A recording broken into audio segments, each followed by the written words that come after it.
Hi, welcome to the startup process. We all clearly know how everything is going digital these days, from communications to business to commerce to society itself.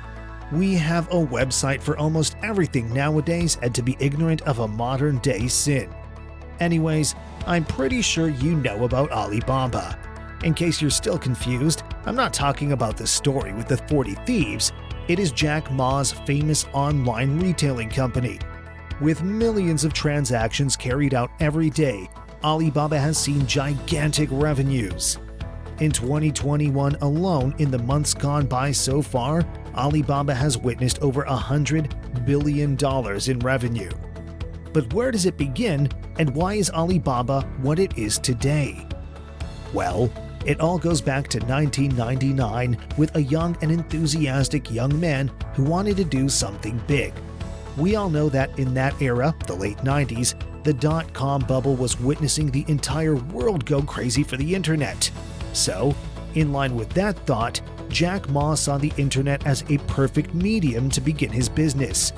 Whilst a professor for English at the Hangzhou Dianzi University, he came up with a groundbreaking idea and decided to bring it up to a number of potential investors that he thought were perfect for the endeavor: his students.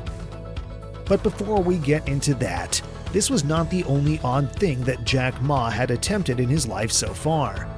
In fact, when he found out about the internet for the first time, he had immediately embarked on creating his first business. It was a translation website that aimed at translating languages. He named it the Huangzhou Haibo Translation Agency.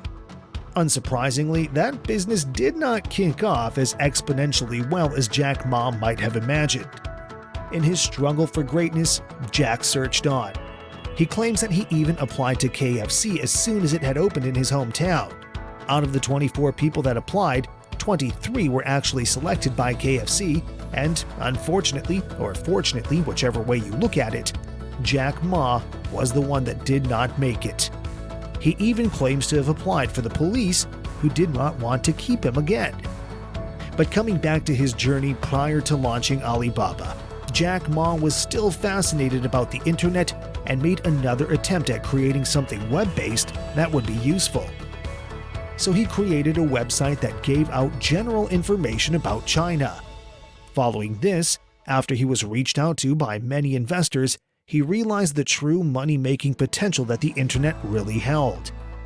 He then went on to hold a few jobs developing and maintaining websites for Chinese companies with minimum knowledge about anything technical like coding and databases. Fast forward a couple years though, and we're back in 1999, where Jack Ma introduced the idea of Alibaba to his students and friends, and together with 17 investors and himself as the 18th, Jack Ma revealed his plans. Alibaba was supposed to focus entirely on establishing its firm presence on the international market rather than just domestically. The initial idea was simple: why should domestic and small businesses be deprived of the larger global market? And with this idea, Alibaba aimed to provide smaller enterprises the exposure that offered them a leveled playing field and a chance to grow their operations beyond their domestic domains. Now, the crux of Alibaba's business model was promising, but selling your ideas effectively is the key to success for any kind of startup. Luckily, after so many failed experiences, Jack Ma had finally learned how to go around that. So, by October 1999, Jack Ma had pitched the idea to Goldman Sachs and SoftBank. Thanks to his excellent presentation, he managed to secure a $25 million investment that would prove critical to helping Alibaba kick off.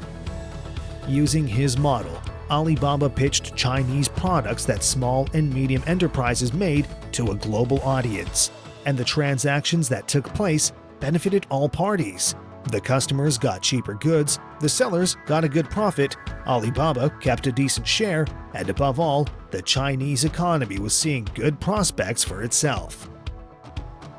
Usually with startups and businesses, it takes time to develop and give big returns. With Alibaba, however, the business started becoming noticeably profitable within just 3 years.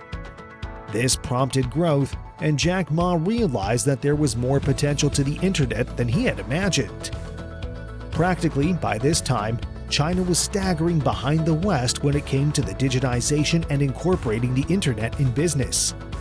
Moreover, Jack Ma also saw how the global e-commerce system itself was generally lacking and how options were still limited.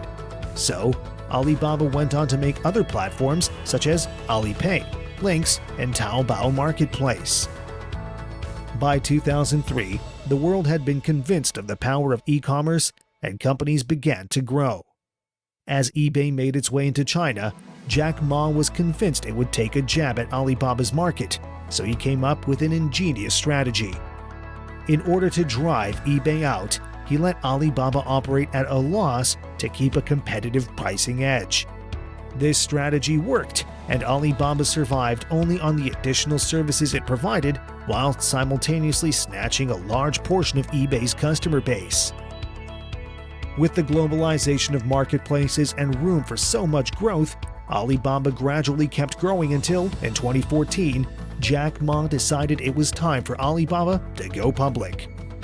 The company's initial public offering, or IPO, was by far the highest in the United States at $68 a share. This was a milestone for Alibaba as a tech giant, which saw the company grow its operations further with the help of an additional $21.8 billion that it generated. As the money grew, so did the scope of operations. Alibaba Holding Group now gets 5.4% of its revenue from technologies such as cloud computing. Entertainment and digital media give it about 7.8% of its revenue. However, the original model, retail e-commerce, still gives it over 85% of its revenue. Now, it has not always been smooth sailing for Alibaba, since it has recently seen its share prices drop after Chinese investigators opened up a probe against the tech giant for allegedly maintaining an unauthorized monopoly in e-commerce. This came about as a result of Alibaba's one of two policies that forbids any retailers working with the company from listing with any of its competitors. Prosecutors claim that this was in contrast to free market practices and was an attempt at intimidating retailers to stick with Alibaba and deprive its competitors of any fair chance. It kind of makes sense why retailers would fall for that, given that Alibaba is one of the largest online retail websites by volume on the planet. However, many investors and shareholders still considered it unethical, and the anti-monopoly investigation also brought about a lot of nervousness. Following the news about starting this investigation, share prices fell drastically both in Hong Kong and subsequently in the US. As a response, Alibaba agreed to pay a $2.8 billion fine, which equaled 4% of its 2019 revenue. It also assured future compliance to the government's sanctioned self-assessment requirements while also expressing respect for the investigators' decision. I guess when you make it to the top, you have to play a little rough sometimes to make sure you stay there. After all, Jack Ma was not always up there. In fact, his own story is an amazing one filled with struggle. The man has been frequenting and giving TED Talks and inspirational speeches. He has always been keen to uplift young entrepreneurs' spirits. From his own experience, he has many useful suggestions, including, if you don't give up, you still have a chance. Giving up is the biggest failure. Now, of course, Alibaba did make Jack Ma tons of money. The man is worth over $45 billion today. However, the spirit behind Alibaba is to empower others, something very obvious given how it started by helping small enterprises and still continues to do so. Another of Jack Ma's famous saying sums that up pretty well too. It doesn't matter if I fall. At least I left the concept to someone else. Even if I am not successful, someone will succeed.